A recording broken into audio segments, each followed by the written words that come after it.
La vegetariana. Capítulo 1. Antes de que mi mujer se hiciera vegetariana, nunca pensé que fuera una persona especial.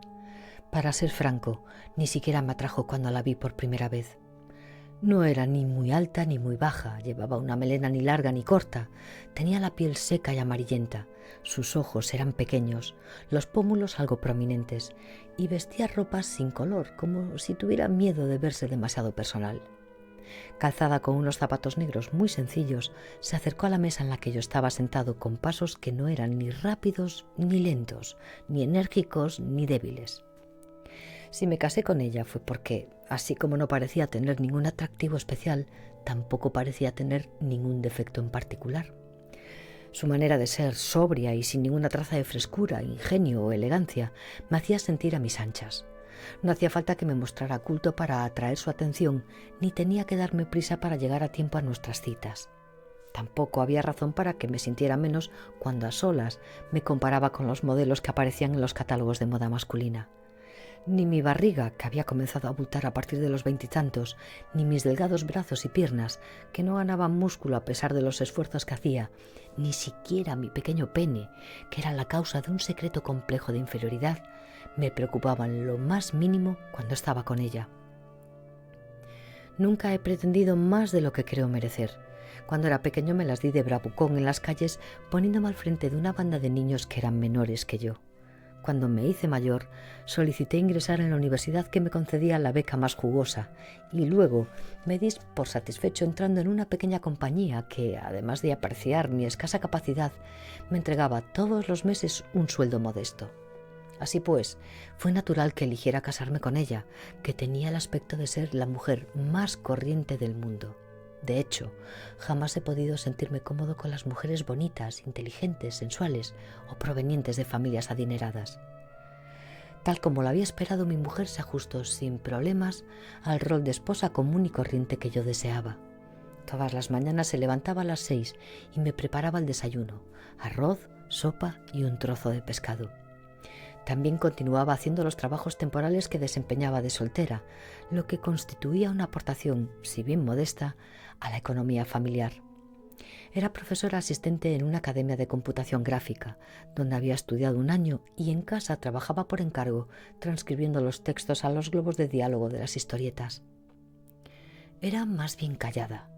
Rara vez me pedía algo y no se quejaba por muy tarde que yo volviera del trabajo. Tampoco me insistía en que saliéramos los domingos o festivos que estábamos juntos en casa. Mientras yo me pasaba toda la tarde haraganeando frente al televisor con el mando en la mano, ella solía quedarse en su habitación. Seguramente trabajaba o leía algún libro, ya que su única afición era la lectura, pero la mayoría de los libros que escogía parecían tan aburridos que no daban ganas de abrirlos. Cuando se acercaba la hora de cenar, salía del cuarto y se ponía a cocinar en silencio. Para ser sincero, no era nada divertido vivir con alguien así, pero yo estaba agradecido por ello, pues no soportaba a las mujeres que hacían sonar varias veces al día los móviles de sus maridos, como las esposas de mis compañeros de trabajo y amigos, o a las que los regañaban frecuentemente y terminaban provocando ruidosas peleas matrimoniales. Si había algo que la hacía diferente al resto de las mujeres, era que no le gustaba usar sujetador. Durante nuestro corto e insulso noviazgo, le puse un día por casualidad la mano sobre la espalda y me excité ligeramente al comprobar que no llevaba sujetador debajo del jersey. La observé durante un rato por si acaso me estaba enviando algún tipo de señal intencionada, pero llegué a la conclusión de que no era así. Si no era eso, ¿qué era? ¿Pereza? ¿Acaso negligencia? No podía entenderlo. El que no llevara sujetador no se correspondía con su escaso pecho. Si al menos hubiera usado un sostén con relleno, no me habría hecho quedar tan mal cuando la presenté a mis amigos. En casa prescindía por completo del sujetador. Durante el verano se lo ponía, muy a su pesar, si tenía que salir, para que no se le notaran los pezones, pero en menos de un minuto se lo desabrochaba. Si tenía puesto algo fino y de color claro o un poco ajustado, se le marcaba claramente el sostén suelto, pero a ella no parecía preocuparle en absoluto. Cuando la critiqué por eso, prefirió ponerse un chaleco encima antes que el sostén, a pesar de que era un día de calor abrasador. Se justificó diciendo que el sujetador la fastidiaba, que no podía soportar que le oprimiera el pecho. Como yo nunca los he usado, no tengo la menor idea de lo asfixiante que es llevar uno, pero según lo que podía apreciar, era evidente que a las demás mujeres no les molestaba tanto como a la mía, así que su susceptibilidad al respecto me desconcertaba. Excepto eso, todo transcurría con normalidad. Aquel año cumplíamos 5 de casados, pero como nunca habíamos estado locamente enamorados, no había motivos para sentir que la relación se hubiera desgastado. Habíamos aplazado el tener hijos hasta que compráramos una casa, y como eso lo habíamos hecho por fin en otoño, yo había comenzado a pensar que ya era tiempo de oír que me llamaran papá. Hasta que la descubrí una madrugada del pasado mes de febrero en la cocina, vestida únicamente con un camisón. Nunca imaginé que nuestra vida diaria fuera a cambiar en lo más mínimo. «¿Qué haces ahí de pie?», le pregunté cuando estaba a punto de encender la luz del baño. Eran más o menos las 4 de la madrugada. Me había despertado con sed y ganas de orinar por la media botella de soju que me había tomado en la cena de trabajo. «¿Qué estás haciendo?», volví a preguntar y la miré con más detenimiento. Un escalofrío me recorrió la espalda e hizo que se me esfumasen de golpe el sueño y la embriaguez. Mi mujer estaba de pie delante del frigorífico, completamente inmóvil. Debido a la oscuridad, no podía distinguir la expresión de su cara, pero intuía algo sobrecogedor en ella. Su abundante cabello negro y sin teñir lucía suelto y desgreñado. Como siempre, el borde de su camisón blanco y largo hasta los tobillos estaba ligeramente enrollado hacia arriba. A diferencia del dormitorio, hacía bastante frío en la cocina. En cualquier otra situación, mi mujer, que era muy friolera, se habría puesto encima una chaqueta de punto y se habría calzado las zapatillas de lana. Sin embargo, quién sabe desde cuándo, estaba allí de pie, descalza y con el camisón fino de entretiempo, como si no pudiera oír nada. Parecía que en el lugar donde estaba el frigorífico hubiera alguien, quizá un fantasma, que yo no podía ver. ¿Qué le pasaba? ¿Se había convertido en sonámbula o algo así? Me acerqué a ella, que estaba de perfil y como petrificada. «¿Qué te pasa? ¿Qué haces a estas horas aquí?», volví a preguntar poniéndole la mano en el hombro. Al contrario de lo que me esperaba, no se asustó. No era que estuviera absorta pensando en otra cosa, sino que tenía perfecta conciencia de que yo había salido del dormitorio, le había hablado y me había acercado a ella. Simplemente me estaba ignorando, como cuando a veces yo llegaba tarde y no me hacía ningún caso por estar enfrascada en alguna serie de madrugada de televisión. Pero, ¿qué sucedía para enfrascarse a las 4 de la madrugada en una cocina a oscuras frente a la puerta blanca de un frigorífico de 400 litros de capacidad? «¿Me oyes?». Le miré la cara, que resaltaba en medio de la oscuridad.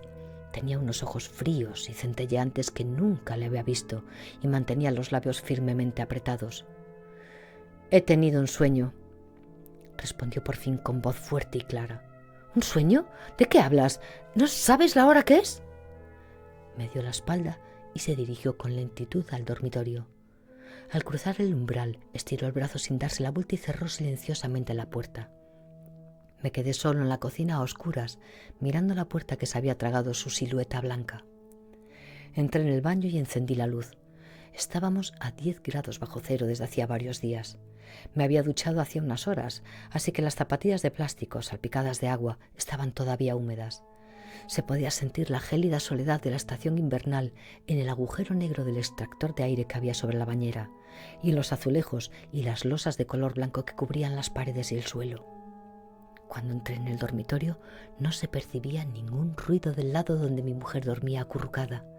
Era como si estuviera solo en la habitación. Naturalmente, no era más que una sensación. Cuando aguzé el oído, pude oír su respiración apagada.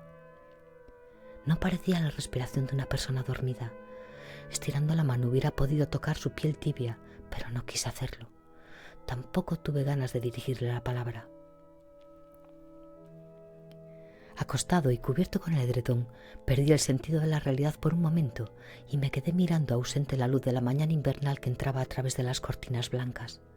Cuando moví ligeramente la cabeza y puse mis ojos sobre el reloj de la pared, me levanté disparado como un resorte y salí de la habitación, abriendo la puerta de par en par. Mi mujer estaba otra vez en la cocina, delante del frigorífico. «¿Estás loca? Pero, ¿por qué no me has despertado? ¿No sabes qué hora es?». Interrumpí lo que estaba diciendo al sentir algo mullido bajo mis pies. No podía creer lo que estaban viendo mis ojos. Ella estaba en cuclillas, vestida con el mismo camisón y con el pelo despeinado cayéndole a ambos lados de la cara. A su alrededor y sobre el suelo de la cocina había desperdigadas tantas bolsas de plástico y recipientes herméticos que no quedaba lugar donde poner los pies. Ternera cortada finamente para hacer shabu shabu, panceta de cerdo, 2 jarretes completos de vaca, calamares guardados en bolsas herméticas, anguilas limpias y troceadas que le habían mandado recientemente mi suegra del pueblo, corvinas semisecas y atadas con una cuerda amarilla, empanadillas congeladas todavía sin abrir y un sinnúmero de paquetes que no sabía qué contenían. Haciendo crujir el plástico, mi mujer estaba metiendo esos bultos uno a uno en una gran bolsa de basura. ¿Qué se supone que estás haciendo?, le grité, perdiendo los estribos. Igual que la noche anterior, ignoró mi presencia y siguió tirando los paquetes de carne en la bolsa. La ternera y el cerdo, el pollo troceado y las anguilas marinas, que debían de costar como mínimo 200.000 wones, todo fue a parar a la bolsa de basura. ¿Te has vuelto loca? ¿Por qué estás tirando todo esto? Apartando las bolsas de plástico, me abalancé sobre ella y la agarré de la muñeca. No me lo esperaba, pero la firmeza de su mano era férrea. Tuve que utilizar la fuerza hasta que se me subió el calor a la cara para lograr que soltara el paquete que sostenía. Masajeándose la muñeca derecha enrojecida con la otra mano, habló con el mismo tono de siempre. He tenido un sueño. Otra vez lo mismo. Me lo dijo mirándome en los ojos sin que se le alterara en lo más mínimo la expresión. Entonces sonó mi móvil. ¡Maldita sea!